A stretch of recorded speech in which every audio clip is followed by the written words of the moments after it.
ఏమిటి వాయేజర్ 5 మాయమైపోయిందా?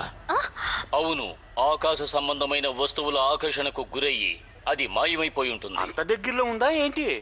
అదంత శక్తివంతమైందని మేము ఊహించలేదు. ఇది ఒక పెద్ద సమస్య. ఆకాశ సంబంధమైన వస్తువు భూమిని సమీపిస్తోంది. ఇది ఇలాగే కొనసాగితే భూమికి ప్రమాదం సంభవిస్తుంది. అయితే భూమి అంతమైపోతుందా? వాయేజర్ 5 ఆఖరిగా పంపించిన ఇమేజ్ ని నేను పరిశీలించాను. దాన్ని మీకిప్పుడు అందజేస్తాను. మియోకో, త్వరగా కానివ్వు. నేను దాన్ని చెక్ చేశాను. సరే, నేను చూస్తానులే. ఇమేజెస్ ని ఓపెన్ చేస్తున్నాను. అందరూ